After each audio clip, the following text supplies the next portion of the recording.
Hey there, everybody. I hope you're having a great day today.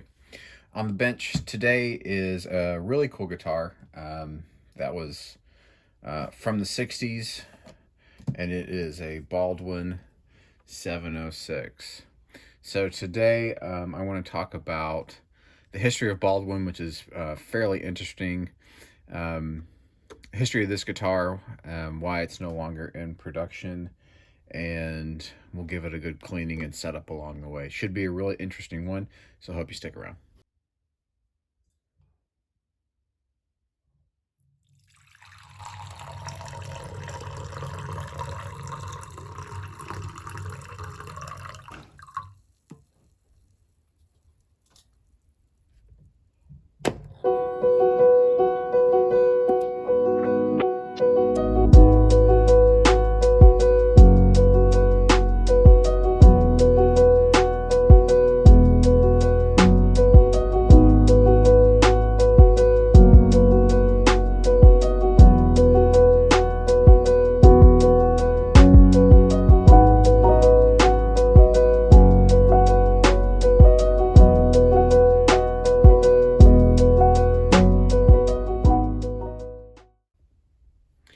I recently picked this guitar up on Marketplace. As far as I know, I am the third owner. The guy I got it from bought it from the original owner, who was kind of getting older, probably near end of life, and he was kind of getting his affairs in orders, cleaning out some stuff, that he didn't have to, I guess, pass on for his family to have to worry about. So kind of a sad story, but this guitar is overall, I mean, obviously you can see on the body that the finish is not in good condition. That's kind of par for the course with these guitars, and we'll talk about that a little bit. But otherwise, it's in pretty good shape. Definitely needs a good cleaning.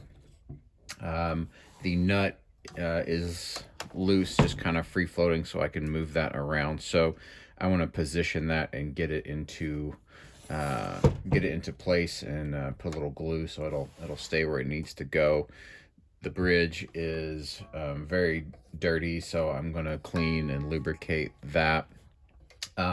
It's also at the bottom of its travel, so the action at the heel is a little bit higher than I would want, and this is all the way down. So I'm going to put a very slight thin shim under here to increase that angle, so that way I have some adjustability at the bridge.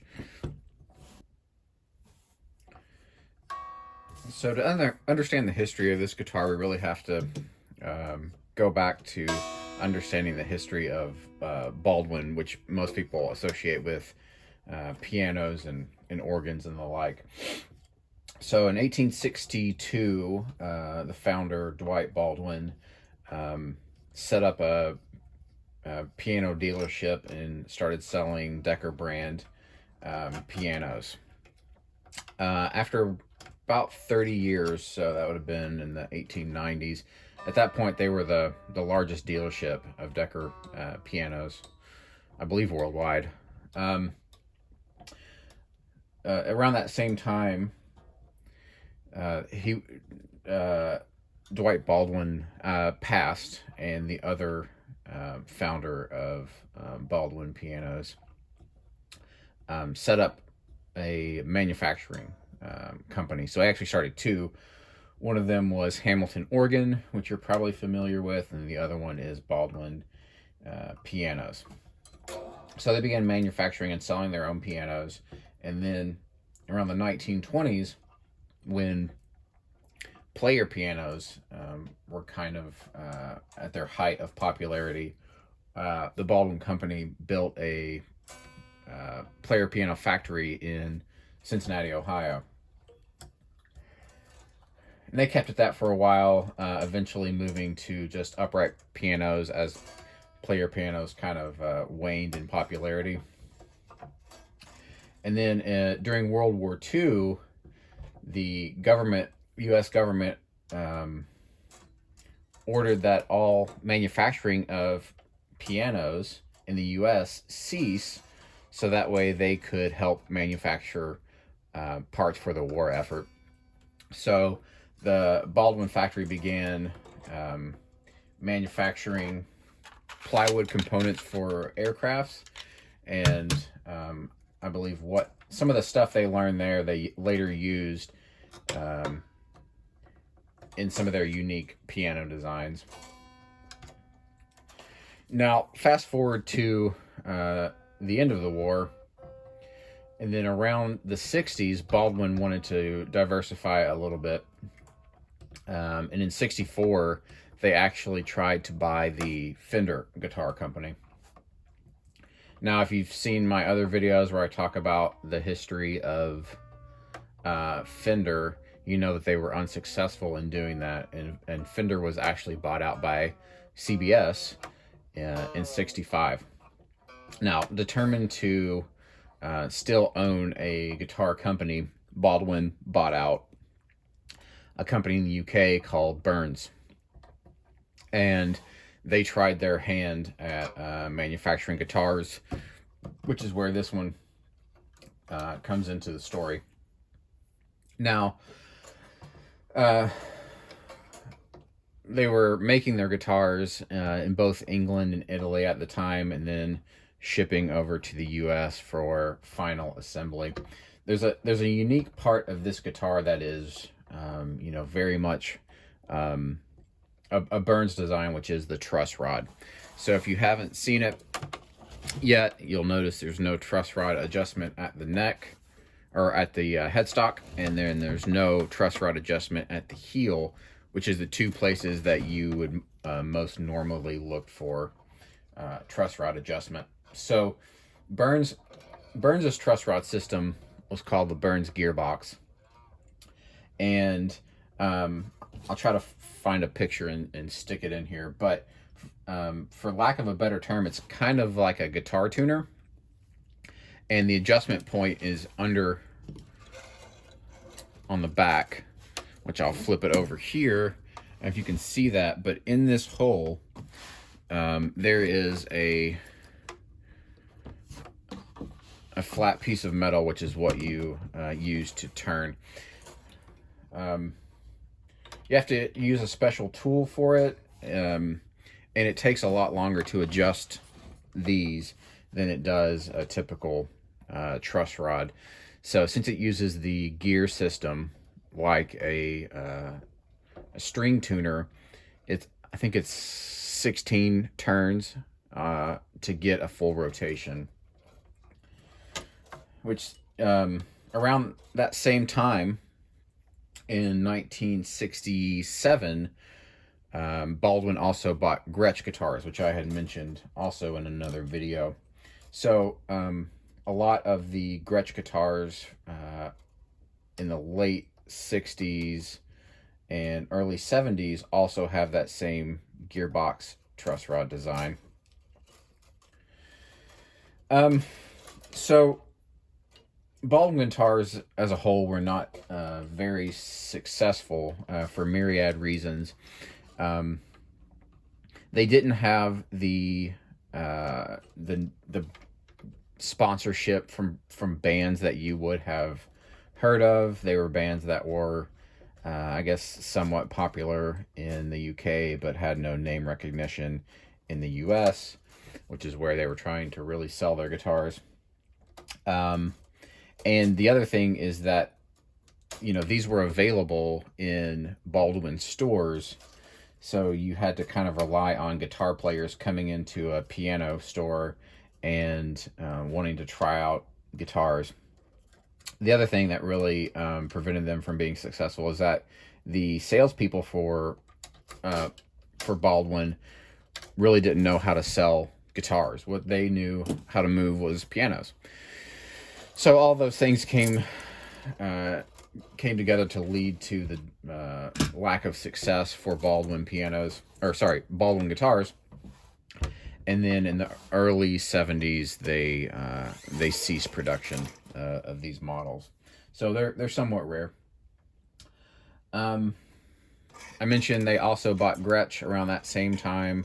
They eventually sold Gretsch back to the previous ownership in '89, I believe. And then Baldwin was bought out by Gibson. So it kind of came full circle. They wanted to make guitars, and then eventually they were owned by a guitar company. They were bought out by Gibson in 2001. Around 2008, they moved most of their production over to China.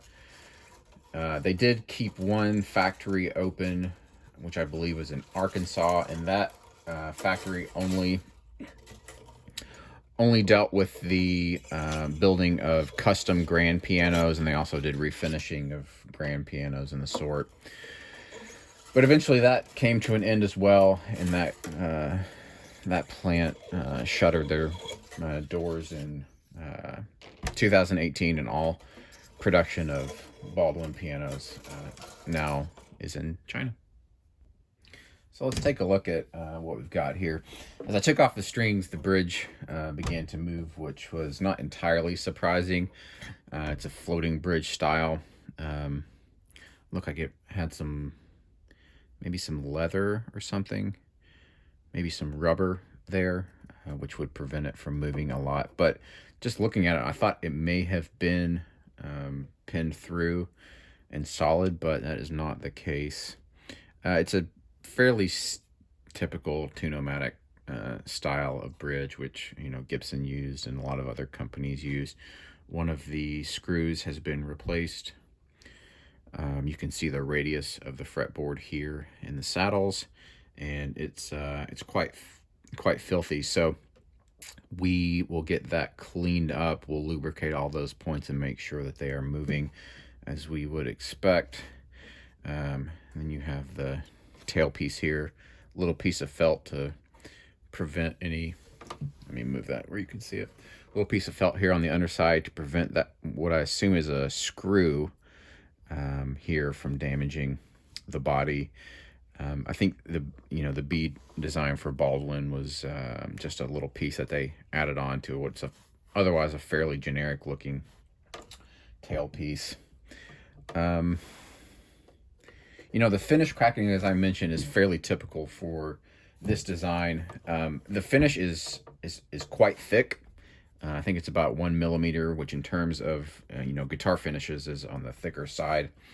And the thing with hollow bodies or semi-hollow bodies, which makes them a little bit different than solid, is that the wood shrinks and grows based on the temperature, a lot more than a solid body guitar would. So as that wood contracts and expands, the finish doesn't go with it, obviously. And a thicker finish is going to be more susceptible to breaking. It's dirty, but I've checked these cracks and they seem to just be finish cracks, which is good. There's nothing down into the wood. I'm going to take off this neck and we'll see what we've got on the underside, and I'll show that truss rod adjustment in a little better way in a moment. So on the back here, we have the neck plate. It's not a neck plate like you typically see. Guitars that were coming out of, I know a lot in Japan had this type of design, and this guitar obviously used it as well. But these are not a neck plate in that you think of them now. This does not hold the neck onto the guitar. It's really just a cover for the bolts here. It's got some information here about the serial number, different patents that are associated with this, and it looks like someone engraved something else here, which looks to be a social security number, actually. So the 4 bolts are here. The truss rod adjustment is down in this hole. We'll take this off and you'll be able to more easily see that truss rod adjustment. All right, I've got the neck off, and here is the truss rod adjustment that I was mentioning earlier. The special key is just a little barrel of metal with a slot cut into it. I've heard that some people can just use a pair of, we'll just use a pair of pliers to kind of turn that. A little bit of excess wood, which will get cleaned up. And I'll probably stick the shim right across here so it's not interfering with my screw holes. The neck pocket is got a little bit of sawdust in it as well. Overall, it's in good shape. So not really a lot to say there.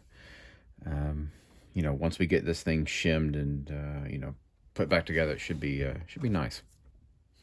I have taken off the pick guard here, and it's got a couple little pieces of foam here to protect the body. I don't know if these were original. They look to be quite old, so it's possible that they are.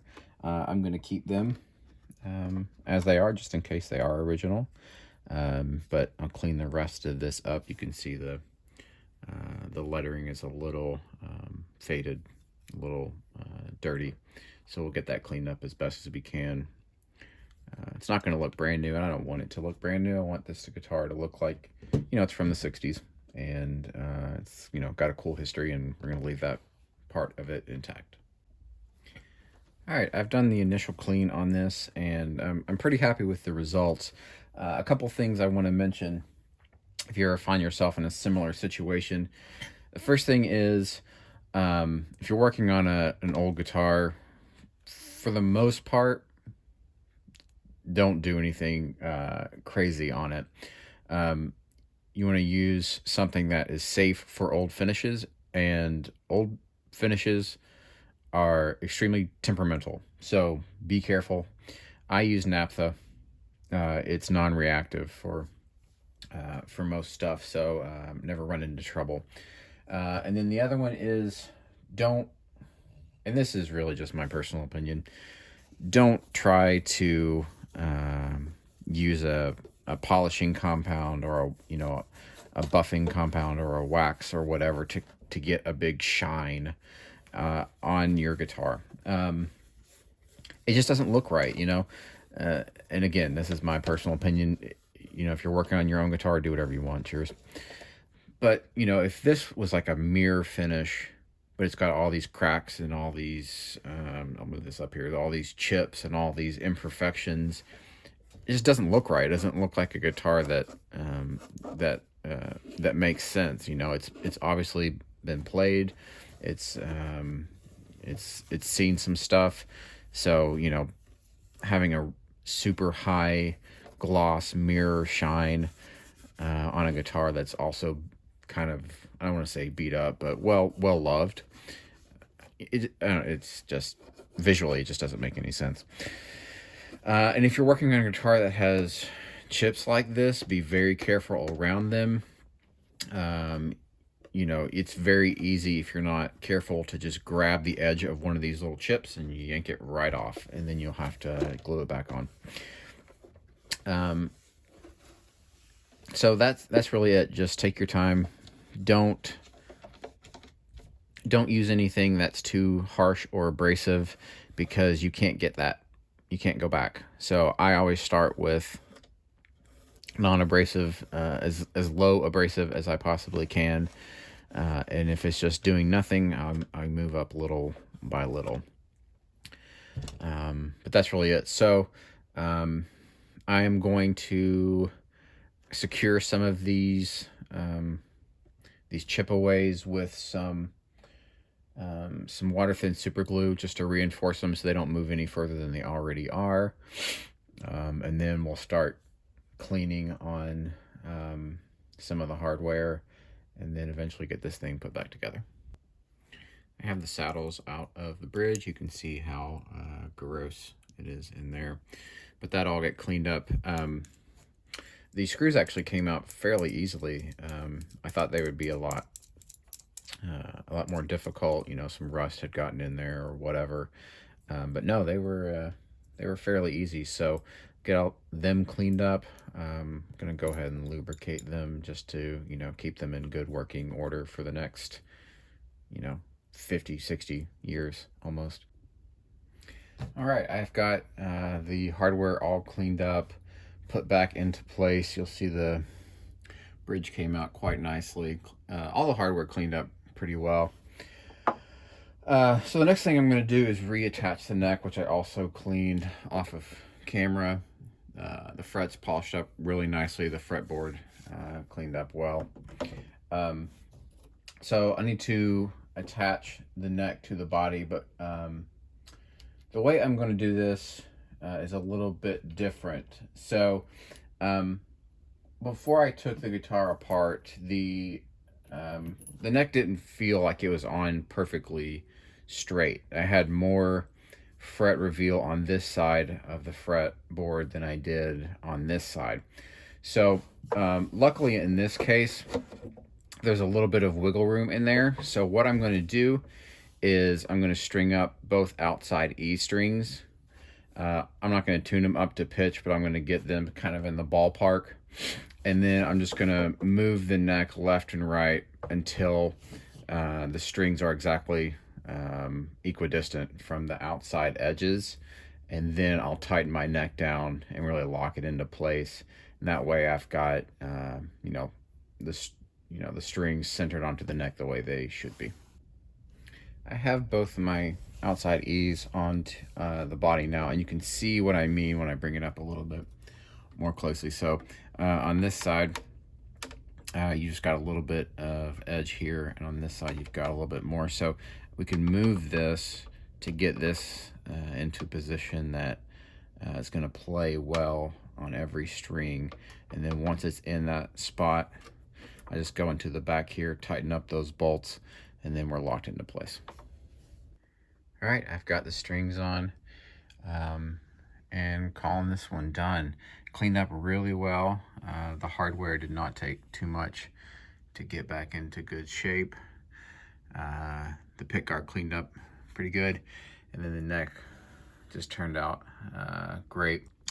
I also glued the nut back into place. It came off when I took the strings off, which is not that uncommon or that big of a deal. But all in all, I'm really happy with the way it turned out. The action is nice and low, no buzzing, plays really well. If you haven't liked or subscribed to the channel, please do so. I really appreciate it. And I'll see you in the next video.